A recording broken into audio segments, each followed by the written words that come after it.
Wewe umemtoa mdogo kafara. Wewe una ushahidi kama mimi mchawi?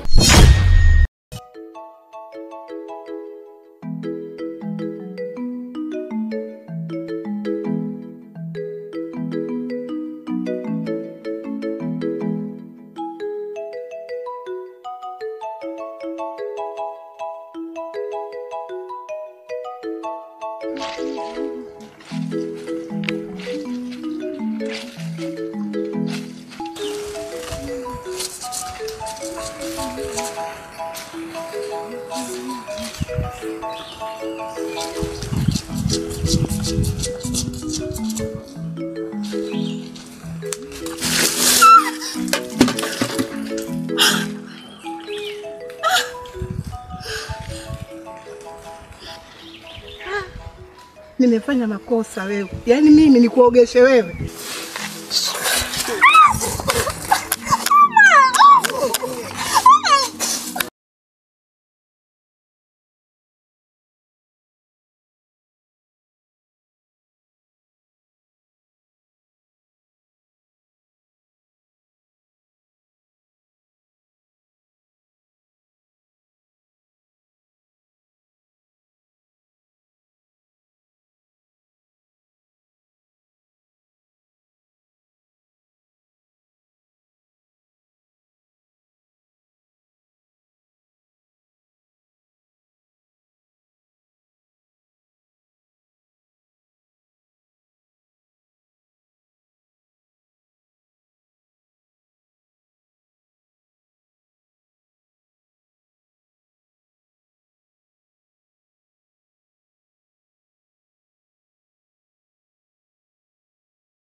Uona unaenda kwa Songea.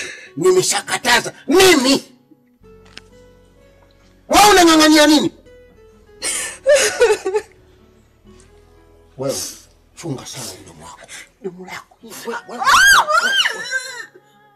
Wewe. Kwenda ndani. Toka ndani. Potea. Nenda ndani yako. Toka. Unataka kunioa kama toka, sitaki kusikia. mambo ya mama, mambo ya nini, sitaki kusikia Chiku. Unataka ugomvi na mimi? Unataka ugomvi na mimi? Nenda basi.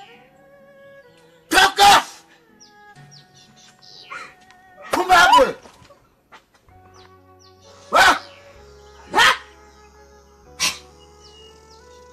Huyu mtoto sijui ana matatizo gani. Sijui kapatwa na nini. Mapepo yamempata ya ngono.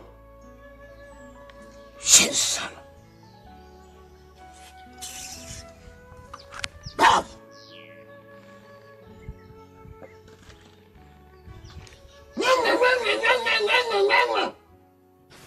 Aida.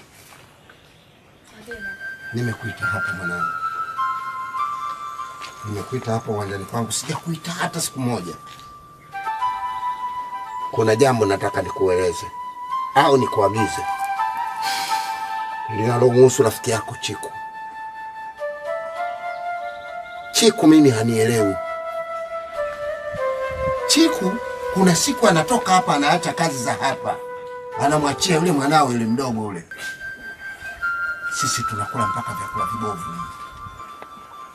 Lakini kila nikimuuliza anang'ang'ania yeye anamsaidia kazi mama Songeni. Mimi linanikera. Na nimejitahidi kumkataza hanielewi. Inafikia mahala analia.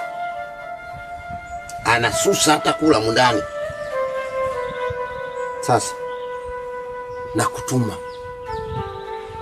Kaa na rafiki yako Chiku. Ongea naye. Mwambie baba unamkera. Mambo unayafanya na mahusiano hayo ya mama Songeni, yeye hataki. Kama mimi niko karibu na mama Songeni, wenyewe tunaelewana, sisi ni wazee. Yeye hayamuhusu. Lakini baba, kuhusu sasa hivi kuchaguliwa na chumba hakuna, tumeshapita na wakati. Kwani usimwache tu mwanao akaolewa na Songeni? Hapana, hilo siwezi kumwacha. Simwezi kumwacha. Unajua mwanangu, nataka nikwambie kitu kimoja. Kuchaguliwa mchumba na wazazi wako kuna faida yake mama. Uijue ile familia anakwenda mwanao ikoje. Labda wana maradhi, labda wavivu, labda wezi. Ndio faida yake. Ndio maana ndoa za zamani zilikuwa watu wanadumu kwa sababu chaguzi linatoka kwa wazazi. Wazazi wanamuona mbali mwanao kuliko unamfikiria wewe. Ila Chiku mwanao ndo kampenda Songeni. Wache tu waoane. Hapana. Kuoana na Songeni haliwezekani, ndio maana nimekuita wewe hapa nyumbani kwangu. Ufikishe ujumbe wako kwa rafiki yako. Haya, basi sawa, mimi nitaongea naye. Kaa naye. Ongea naye. Na ajue kabisa kwamba mimi ni baba yake, nimeshikilia mpini. Yeye kashikilia makali. Akileta ubishi nitamkata.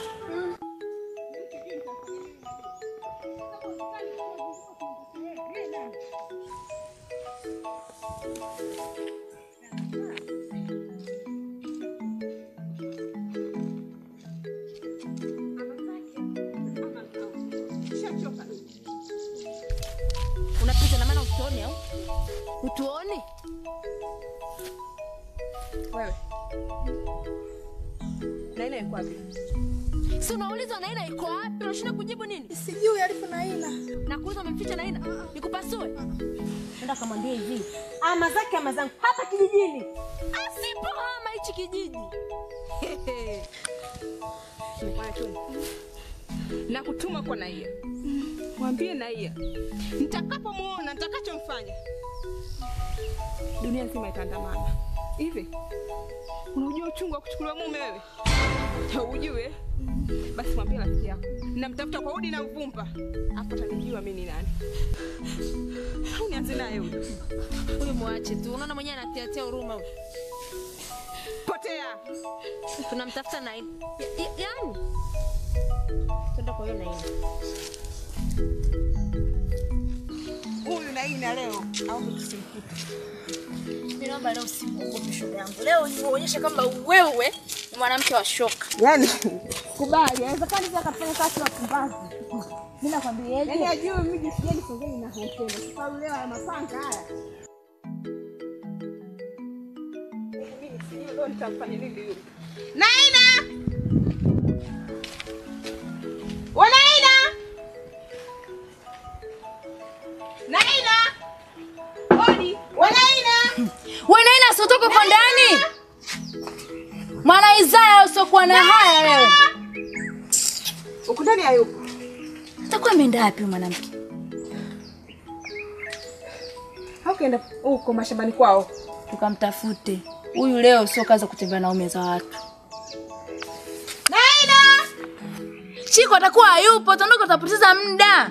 Yaani unajua mimi nasala naye mpumbavu. Ndio tondoke. Hapa hayupo, angekuwa sangetoka na ile tumbo lake. Sasa sikia Maida. Hapa msako kwa msako. Nyumba kwa nyumba tunamtafuta. Ndio tunafanya mambo ya kishenzi. Tunachelewa sasa, tondoke.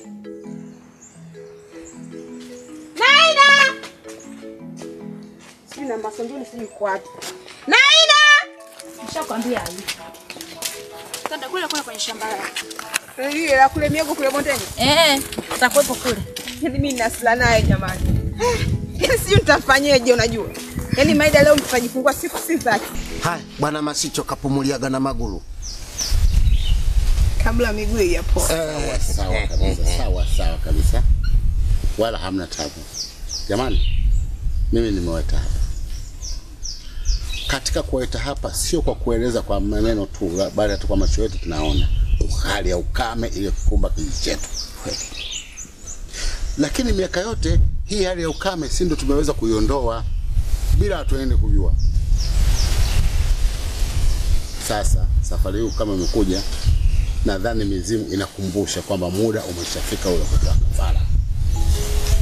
Na kama mnavyofahamu kwamba kafara letu lazima patikane mtoto mchanga wa mwaka kuanzia siku 1 hadi siku 4, usipiteze hapo. Halafu na msichana kigoli. Lakini kile kwa mama Songeli ana mkwewe ambaye ni mjamzito karibia atajifungua. Kweli. Na katika kijiji chote ni peke yake mkwe wake wa mama Songeli. Sawa. Mama Songeli. Uko tayari kwa hilo? Sasa mbona umenyamaza? Ngoja kwanza, malaki. Mimi niko tayari. Yaani hamna hata kipingamizi. Sawa. Kwanza kitu cha kwanza, yule mkamwana yule. Mwenzenu amenifika hapa. Mmeniona? Hakuna haja ya kufikia hapo. Sisi tunachotaka ni kile kicho tumboni tu basi. Ukipata kile. Ndio hivyo nasemaje? Mimi hata mkisema mama mtu na mtoto yote sawa tu. Hamna tatizo. Asante sana. Mama Songeli kidume hiki. Kidume sana. Sasa kuhusu mtoto siku 1 mpaka siku 4 tumepata. Mtoto kigoli kama Kigoli si yupo, mjukuu wake huyu.